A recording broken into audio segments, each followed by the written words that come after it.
Hey YouTube, Mr. Terry, back here once again to check out another history video today.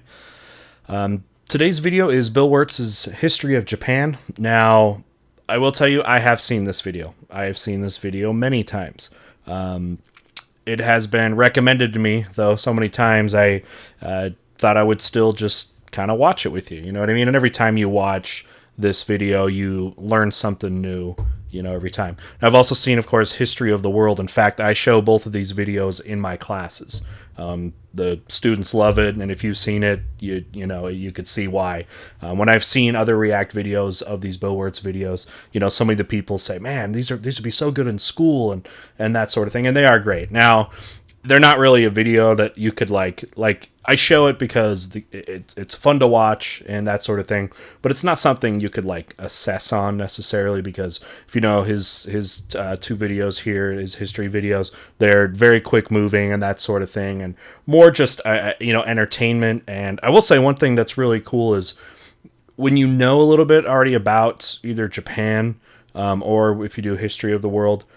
It makes it a little more interesting, and then you can see it and just kind of how quickly it moves. It's kind of cool to have that background information. But I know if you don't know much about it, it's probably just like a whirlwind. But nevertheless entertaining. So I got History of Japan and History of the World. Highly recommended. It's probably the most recommended thing I have. And if you've noticed in some of the comments, I've been asking people, do you want to see a reaction, even though I've seen it before? Because all the other videos I've done thus far, like all the oversimplified videos, things like that, I'm watching for the first time. But nevertheless, people still want to see it. But I just thought I'd put that out there so it's honest. So, but I'll definitely put in my 2 cents here and there. And again, I can watch History of Japan all the time. Like I said, I play in class. Basically, anytime I like to do this is anytime that we are talking about Japan, because we do a lot of things chronologically, and then we bring up Japan every few units or whatever, and each time we bring up Japan, it's become standard in my class. We throw out History of Japan to just because it's enjoyable that way. And it's cool when we talk about something in class, like something with Japan, and then when Bill talks about it in his rapid tone, they can go, "Oh yeah, we're doing that," or I'll stop at the point where we're going, "Okay, this is what we talked about. This is where we've gotten this far in Japanese history." So it's cool there. Now, Bill Wurtz does use some language, and basically all my videos thus far have been pretty clean. So if you wanted to watch with younger people or something like that, that's been great. But I will say for this one, yeah, there is language involved, but I thought definitely we would just watch the original too. So anyways, just keep that in mind. So discretion in that way. All right, before we do this though, I'm going to make sure to include the original link so you can give Bill Wurtz his much due credit for these videos. They're truly incredible. The amount of time and research, honestly, that's put into these is incredible. So I'm going to leave a link to the original video, and make sure you give him a like, comment, subscribe, whatever, so that he can get his credit, because he definitely deserves it. Okay, with that being said, let's go ahead and watch the History of Japan. Let's get it started. Japan is an island by the sea filled with volcanoes, and it's beautiful. In the year -1 billion, Japan might not have been here. In the year -40,000, it was here, and you could walk to it, and some people walked to it. Then it got warmer, some icebergs melted, it became an island, and now there's lots of trees, because it's warmer. So now there's people on the island. They're basically sort of hanging out in between the mountains, eating nuts off trees, and using the latest technology, like stones and bowls. Ding dong, it's the outside world, and they have technology from the future, like really good metal and crazy rice farms. Now you can make a lot of rice really, really quickly. That means if you own the farm, you own a lot of food, which is something... Because I'm going to interject, because hopefully if you're watching this video, it's because you want to see another perspective on it. You've probably already seen it already, but if you haven't, just to add a couple things. Japan's history, especially early on, has definitely been one of interaction with mainland Asia, where they've received a lot of things from there, and also discarded things. In our class, we talk about this, a term called selective borrowing, where a culture will take some things from another culture that they kind of want and reject the ones that they don't want. And a place like Japan, just going back to their geography here, you kind of have a nice situation here going on with Japan, which is it's isolated, right? It's isolated, it's an island chain and that sort of thing, but it's also close enough to mainland Asia that you can have that interaction while at the same time having your own culture, and at the same time also just being able to defend yourself, which is, something in history which a lot of people have not been able to do. So geographically speaking here, it's kind of nice. You're close, but you're not too close. And you see that like bringing in food and new ideas as they're going to get forward with this. So that is a beneficial thing about the geography of Japan, which you're going to see them be able to benefit from early on. World, and they have technology from the future, like really good metal and crazy rice farms. Now you can make a lot of rice from really, the really quickly. mainland. That means if you own the farm, you own a lot of food, which is something everybody needs to survive. So that makes you king. Rice farming and rice kingdoms spread across the land, all the way to here. The most important kingdoms were here, here, here, here, here, here, and here. But this one was the most... A lot of kingdoms. Food is king, right? When societies we know it, like deep hierarchies, we don't see those as much in history until agriculture, right? When they talk about how in hunter-gatherer days, society was far more egalitarian.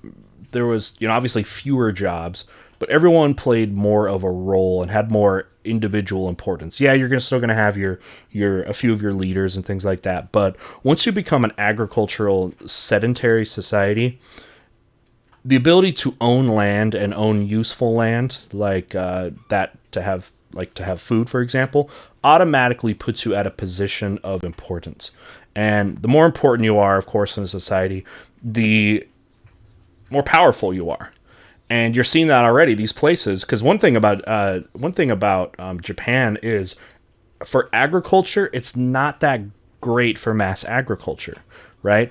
It is a very mountainous island chain here. It is probably about 4/5 mountains, which means that the fertile lands that there are really important. And if you can control those lands, that makes you even more powerful, right? Because some land is limited. Now, rice is also nice too, because you can grow rice in a lot of different areas, and you can grow it in hilly or mountainous areas. If you look up just like rice farms, the terraced farming, you can see it, how they'll cut out inside of the land on the outside of the mountains to be able to lay flatter rice fields and that sort of thing. But there is an important concept here about where societies come from, and some of it comes from some people having things that others don't, which naturally makes them of more importance and more power than the others.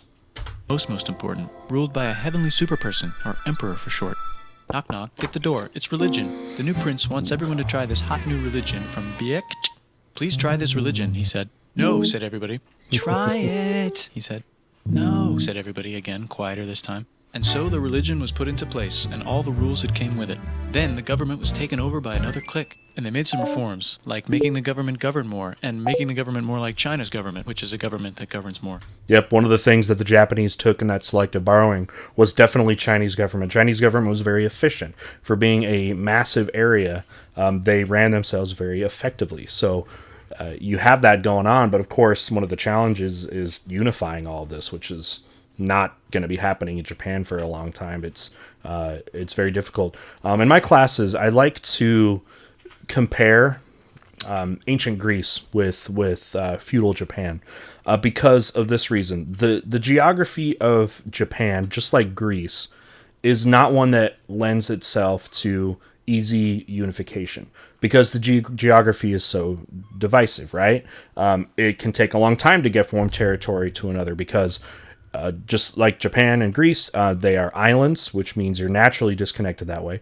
Plus, they're both mountainous, meaning that it's more difficult to travel. So naturally, when you have those kind of physical barriers, what ends up happening is each area gets a little bit more autonomous and identifies individually a little bit more than its others. And rather than seeing themselves all as one group of people, like across Japan or across Greece, they identify themselves more with their tribe or their small kingdom, or in Greece's situation, it's the city-state.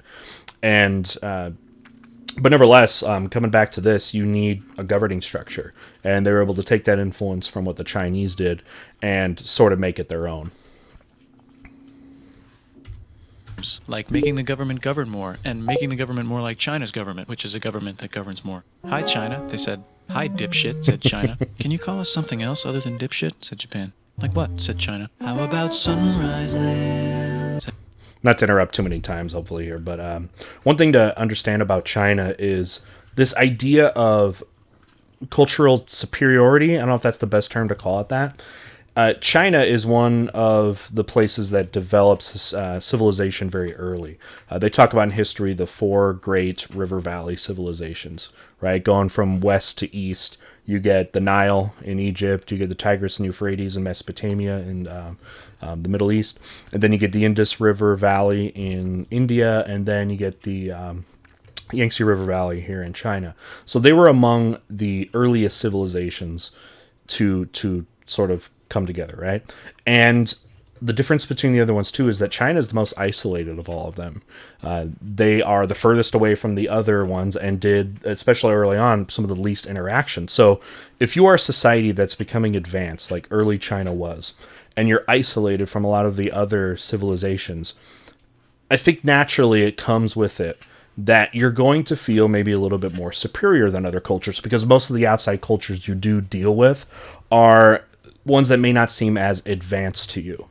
And that also led the Chinese almost to believe that, I don't know if this is the right way to look at this either, but like kind of the only real advanced civilization out there.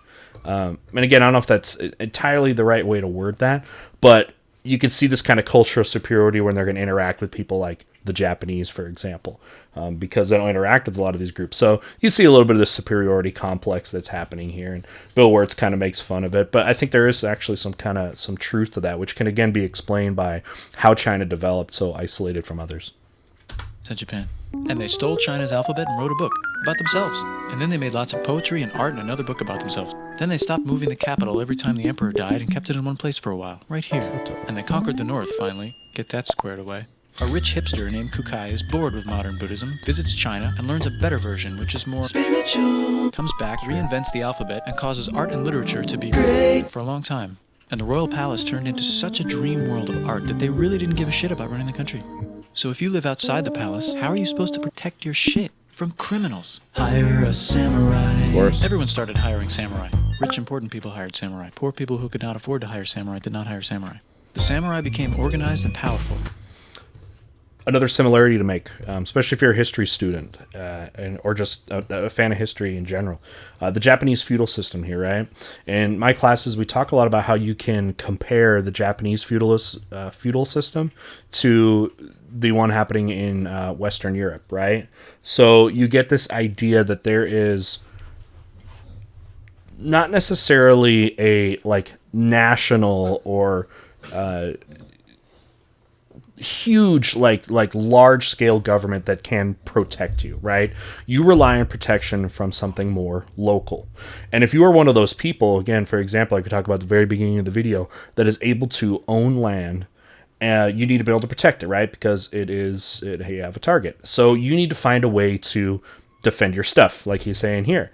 And what you need for that, though, is, because the warfare is so common and you have to constantly be protecting yourself, is a constant fighting force that's ready to go. And, of course, here in Japan, that group becomes basically a whole social class, which is the samurai. Now, in Europe, of course, you know them as knights.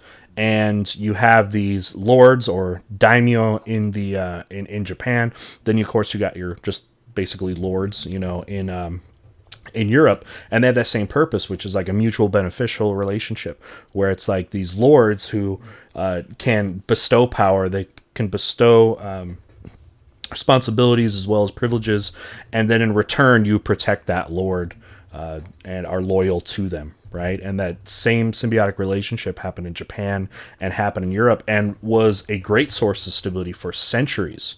In fact, it lasts a lot longer in Europe than it does. And in Europe, it began after the fall of the Roman Empire, because once the stability of Rome fell, you required someone locally that could protect you in a much more dangerous time. And that's how, feudalism developed in Europe.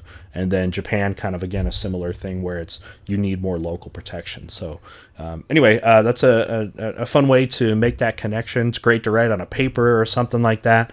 And it works really well. more powerful than the government, so they made their own military government. Here, they let the emperor still be emperor, Shogun. but the shogun is actually in control.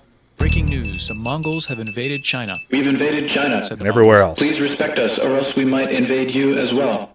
Okay, said Japan. So the Mongols came over, ready for war, and died in a tornado. But they tried again, and had a nice time fighting with the Japanese, but then died in a tornado. Then the emperor overthrows the shogunate. Unbelievable. How lucky, in a way, the Japanese got. The Mongols had not been stopped anywhere. I mean, they're taking over the planet. And for them to get stopped by 2 environmental disasters is truly incredible. Now, there's another kind of thing I like to tie in with my students too, and that's the Japanese culture tradition of embracing nature, right? You have these kind of natural powers and this, again, a deep, deep respect for nature.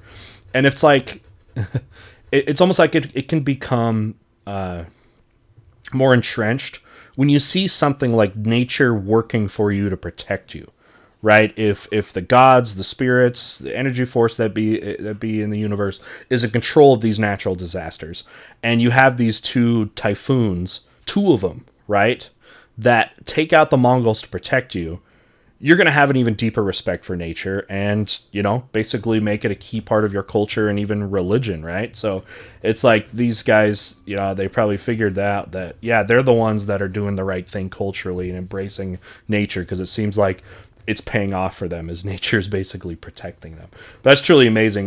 Kublai Khan, the emperor of the Mongols at this time, had basically put together the largest, I believe, fleet probably ever assembled. Correct me if I'm wrong, up to this time. And of course made their way to the southern part of Japan. And yeah, they got destroyed in this like typhoon.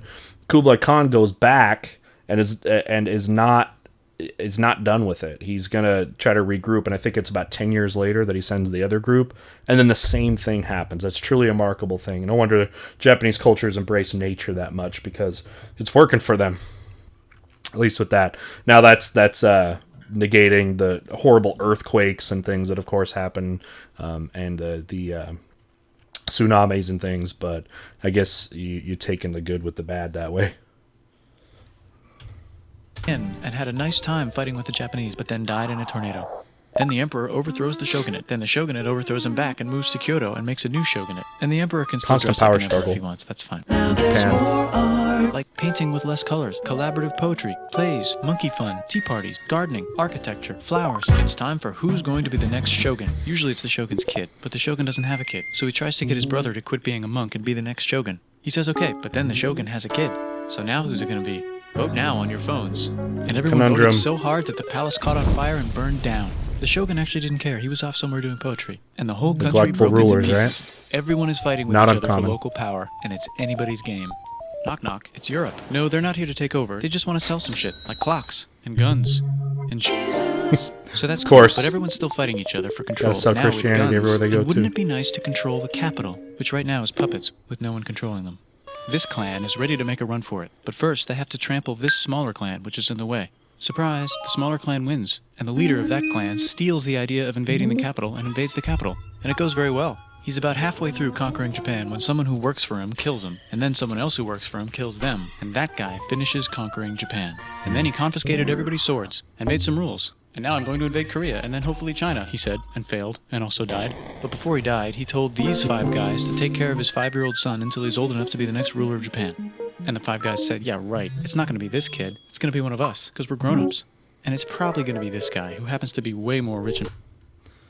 I had to pause it at the Trump thing, right? This video came out before, I believe, the election, right? Maybe it didn't, which either way made it relevant. This always gets a kick out of the kids, or the kids get a kick out of it when I show it to them, because of President Trump is he's president at the time I'm making this video, and they're like, oh, okay, I get it, rich, powerful guy, and they make that happen. So anyway, powerful than the others. A lot of people support him, but a lot of people support not supporting him. They have a fight, and he wins, and starts a new government, right here. And he still lets the emperor dress like an emperor, and have very nice things. But don't get confused, this is the new government, and they are very strict. So strict they close the country. No one can leave, and no one can come in. except for the Dutch if they want to buy and sell shit, but they have to do it right here. Yeah. Now that the The era of the Tokugawa has also been seen by some as like maybe a classical age of Japan, as although they kind of cut off their borders, especially to Western influence, they thrived. Although they were very restrictive government. They had a lot of laws for order and conduct and those sort of things. You can look into that. But they also were incredibly good at promoting economic growth, literacy, and those sort of things. A lot of people say this kind of closed off age that they're going to have for about 300 years or so. A little over 300 years, I believe, was internally some of the best times at a national level for Japan. And some of their what they consider the kind of the most powerful years for Japan, even though they were internally focused. And if you're asking why do this? Basically, what Japan did was looked at their Asian neighbors. The Japanese had been very welcoming to the Western Europeans at first and actually wanted some of their stuff, unlike China, who didn't want to import any European goods because there was nothing made in Europe that was anywhere near as good as what was being made in Japan or in China. China was really the industrial leader of the world and had the most advanced stuff.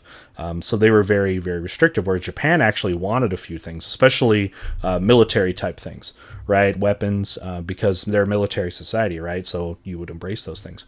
But here's the thing, throughout the 1500s, when the Europeans started showing up, the Japanese also saw how abusive the Europeans were to places like the Philippines and other places where they had landed in these places, got their trading relationships, and then really took advantage of the situation. And Japan did not want to go down that way. So that would have been one of the motivating factors, too, of why they closed off their borders and maintained that for multiple centuries here. So the entire country was not at war with itself. The population increased a lot. Business increased, schools were built, roads were built, everyone learned to read, books were published, there was poetry, plays, sexy times, puppet shows, and Dutch studies. People started to study European science from books they bought from the Dutch. We're talking geography, skeletons, physics, chemistry, astronomy, and maybe even electricity. Yeah. Over time, the economic and cultural prosperity began to gradually... Also a question, why the Dutch? Why the Dutch of all the people? Now, you saw it was very restrictive. They basically allowed one trading port and a very, very tight trading season. And a lot of it was just, not to necessarily import a lot of things, but just to have some kind of connection with the outside world because they know things are moving elsewhere. But the Dutch also weren't nearly as pushy when it came to trying to push Christianity as, say, the Spanish or the Portuguese, who brought that with them and tried to force that upon the places in Asia that they had conquered. And the Japanese were not very trusting of Christians. Reason being is its loyalty, right? It's often said that they feared that Japanese Christians would be more loyal to, like, the Pope, for example, than the Emperor. So there is this, like, conflict of being unable to sort of... respect both. So that's something I've heard about why the Japanese kind of were very standoffish, especially about Christians, which although a bunch of Japanese people had converted to Christianity, basically got pushed into the underground and persecuted heavily during some of these years. Slow down. Knock, knock. It's the Opening United in Japan, States. here it is. With huge boats, with guns. Gunboats. Open the country. Stop having Commodore it be Matthew closed, Perry. said the United States. There's really nothing they could do, so they signed a contract that lets the United States, Britain, and Russia visit Japan anytime they want. Choshu and Satsuma hated this. That sucks, they said. This sucks. And with almost very little outside help, they overthrew the shogunate and somehow made the emperor again and moved him to Edo, which they renamed Eastern Capital. This is one of the biggest transformations Japan will have. Up until this point here in the now late 1800s, Japan has been ruled by the shogun, right? You have an emperor, right? You have an emperor. However, during most of the years, the emperor was not actually all that powerful. Now, it depends on certain times in Japanese history. The real power lies in the hands of who controls the military, which, of course, is the shogun. And America is coming in because America, especially at this time, doesn't have the foothold in Asia that I'm sure they would want. This is an age where America is kind of dipping their toes in the whole imperialism foreign imperialism kind of thing, especially in the East, and doesn't have much of a foothold in Asia all that much at this time. And Japan is a massive untapped market, as they have, again, pushed out Europeans now for centuries, and obviously could benefit America a lot to be able to have this kind of trading partner. So you can see what happens here. You get Perry, right? He comes. There he is right there. He's tasked to come over and basically don't take no for an answer, right? You show up with these gunships and kind of force your way into a treaty, which they did on the Shogun. And you're going to see this power transfer happening here, which is going to change Japanese history. It's going to be the end of their whole feudal age, as the Shogun is now, as they're saying, is being turned against, and that means the whole samurai culture is going to kind of go down with it. And it's a end of a very long storied history of Japan and their cultural structure. And now that they're going to westernize, modernize, and develop other type of social systems, it brought an end to a very long and popular, of course, part of Japanese history here. So, all right, let's continue. Contract that lets the United States, Britain, and Russia visit Japan anytime they want. Choshu and Satsuma hated this. That sucks, they said. This sucks. And with almost very little outside help, they overthrew the shogunate and somehow made the emperor again and moved him to Edo, which they renamed Eastern Capital. They made a new government, which was a lot more Western. They made a new constitution that was pretty Western, and a military that was pretty Western. And do you know what else is Western? That's right, it's conquering stuff. So what can we conquer? Korea. They conquer Korea, taking it from its previous owner, China, and then go a little bit further. And Russia rushes in out of nowhere and says, "Stop, no, you can't take that. We were going to build a railroad through here to try to get some warm water." And Russia builds their railroad, supervised by a shit ton of soldiers. And then when the railroad was done, they downgraded to a fuck ton. Did I say downgrade? I meant upgrade. And Japan says, "Can you maybe chill?" And Russia says, "How about maybe you chill?" Japan is kind of scared of Russia. You'll never guess who's also kind of scared of Russia. Great Britain. So Japan and Great Britain make an alliance together so they can be a little less scared of Russia. Feeling confident, Japan goes to war against Russia, just for a moment, and then they both get tired and stop. They said earlier about how, what else is Western? It's conquering stuff. And a question before that needs to be asked is, why is that part of, why is that a Western thing? That goes back to industrialization, which is now really starting to pick up. To industrialize, you need things, right? You need a few things. You need land. Now, if you're a European nation, Europe's not very big. European nations aren't very big. You need land, right? Because you can get those resources. You need, as well with that, resources, right? And if you are a small nation, you probably don't have as many resources as you need to become the industrial power that you want. So if you're a smaller nation, you need to go get that elsewhere. That's where people often ask me, China, for example. Why didn't China industrialize at the time that these other nations do? Even Japan. Japan was the first Asian nation to industrialize. The question why is, China has everything they need. They don't need to industrialize. They have a giant workforce, which is something you need to industrialize. You have to have workers. You have to have resources, which they have plenty. You have to have land. You have to have a stable government, which they usually have. And a place like Japan or Europe are small, and you have to get those resources elsewhere if you want to be a part of this industrialization process. And Japan also industrialized faster than any other country. They industrialized in the matter of decade or so, where in places like Britain, it took multiple decades to do that, even a century or so. It was really incredible, the overnight industrialization that happened after the Meiji Restoration, because the emperor and the new government supported it. Now, what they don't want to do is westernize necessarily. And what I mean by that is Western culture. They don't want to be exploited by these Westerners. They want to get what they can. They want to get the technology, but they don't want to be ruled by Westerners. They want to be in control of their own destiny. And I think that's one reason why Japan was able to industrialize so quickly. They had a homogenous society that they was more easily to get on board, had the drive, the ambition to do it, and the ability to do it, which you can see is they're now hopping over westward into mainland Asia, but you see another industrial nation where they're now coming to heads with, and that is the Russians, who are trying to move down to the east because they are going to be building, the railroad, Trans-Siberian Railroad, and also try to get access to warm water, like you saw there, which you can see right here, because up north, when you get up here, you don't have nearly the year-round water that you need to be able to have those trading ports. And that's always been an issue for Russia, too. So you have this, and now you see them coming to blows, and the industrial world is starting to come to blows. And you're getting little glimpses of a global conflict, of course, that's going to happen in World War I, is eventually these industrial nations are going to be fighting each other for resources. And the inherent competition that, requires a lot more discussion to get into this. But you can see Japan entering the industrial stage and the imperial realm, which is approaching its apex right here among powerful nations, industrial nations that are trying to, again, become imperial powers. And it's only a matter of time before they start clashing. And you can see it's starting to happen here in the late 1800s and around the turn of the 20th century. But maybe you chill. Japan is kind of scared of Russia. You'll never guess who's also kind of scared of Russia. Great Britain. So Japan and Great Britain make an alliance together so they can be a little less scared of Russia. Feeling confident, Japan goes to war against Russia, just for a moment, and then they both get tired and stop. It's time for World War I. The world is about to have a war, because it's the 1900s and weapons are getting crazy, and all these empires check are out my excited video to try them out on each other. going over Meanwhile, Japan has been oversimplified enjoying World War conquering I, stuff and if you wants want more.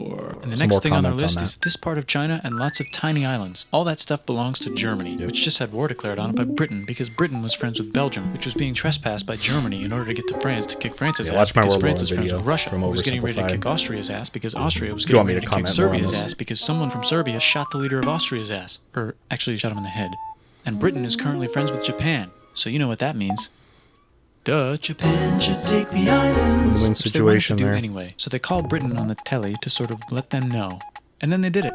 And they also helped Britain a little here and there with some errands and stuff. Now the war is over, and congratulations, Japan, you technically fought in the war, which means you get to sit at the negotiating table with the big dudes, where they decided who owns what. And yes, Japan gets to keep all that shit they stole from Germany. You also get They to were join largely the post-war ignored mega at alliance, the League of Nations, Paris whose Peace mission statement Conference. is to try not to take over the world.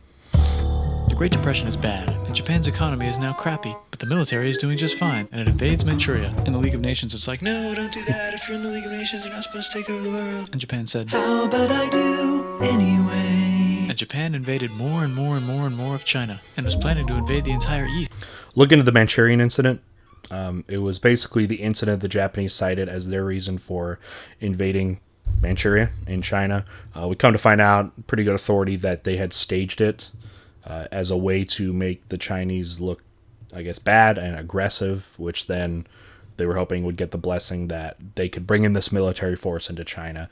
Look into that more, but it's an interesting part of this whole scenario on the road to World War II. East. You've got mail. It's from Germany, the new leader of Germany. He has a cool mustache and he's trying to take over the world and needs friends. This also got forwarded to Italy. They all decided to be friends because they had so much in common. It's time for World War II. Germany is invading the neighbors. Then they invade the neighbors' neighbors. Then the neighbors' neighbors' neighbors, who happened to be Britain, said, holy shit. And the United States started helping Britain because they are good friends, and started not helping Japan because they're friends and our friends are not friends. Plus they're planning on invading the entire ocean. The United States is also working on a large, very huge bomb, bigger than any other bomb, ever, just in case. But they still haven't joined the war. War looks bad on TV, and the United States is really starting to care about their image. But then Japan spits on them in Hawaii and challenges them to war. And they say yes. And then Germany, as a symbol of friendship, declares war on the United States also. So the United States goes to war in Europe, and they help the gang chase Germany back into Germany. And they also start chasing Japan back into Japan. And they haven't used the bomb yet, and are curious to see if it works. So they drop it on Japan. They actually dropped 2.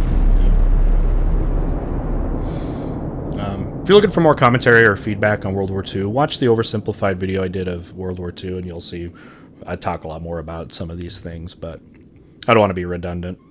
The United States installed a new government, inspired by the United States government, with just the right ingredients for a post-war economic miracle. And Japan starts making TVs, VCRs, automobiles, and camcorders. It's another pretty amazing thing when you talk about how there's the instances in Japanese history how they were able to advance very quickly.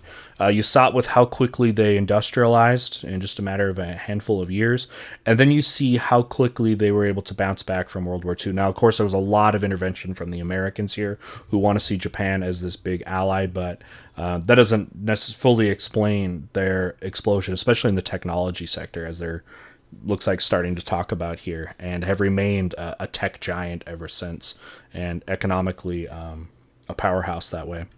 As fast as they can, and also better than everybody else. They get rich, and the economy goes wild, and then the miracle wears off. But everything's still pretty cool, I guess. Bye! Okay. Yeah, that video is just became viral, you know what I mean? And it's a lot of fun to look at and see just the quick facts and the way that he does that. Really is brilliant having to do that, and it works so well again in the classroom, as far as just getting kids and to get excited and just to have some fun and that sort of thing. So anyway, I never get sick of watching History of Japan. It's just something you can always watch. And learn something new every time. Every time I do it, I see something else. And as I continue to study history, which is really a never-ending process, it's better and better to see when something you've learned is put out into this context, and it just makes it a lot more meaningful that way. So yeah, never stop studying history. It just becomes more enjoyable the more of it you actually look into it. So. All right. Well, I know people are going to talk about history of the world, and again, if that's something you'd like to see, I have seen it, many times.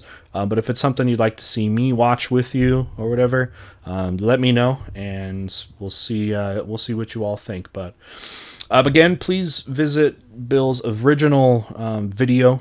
Okay, and I'll make sure that gets in the description so you can give them the view, the like, subscription. Hopefully, if he keeps making these, and I know they take so much time, and I don't know if he's working on more videos after he did History of the World, but if you want to see more, then show him, the love and that you would like to see more content like this, and hopefully we get more. I hope that you can just keep making those on different areas or different subjects or whatever it is. So let's make sure we give that respect there. All right, thanks again for watching, and again, if you like this kind of thing, commenting on history videos, make sure you subscribe to this channel, and you're definitely going to see more in the future. All right, have a good one.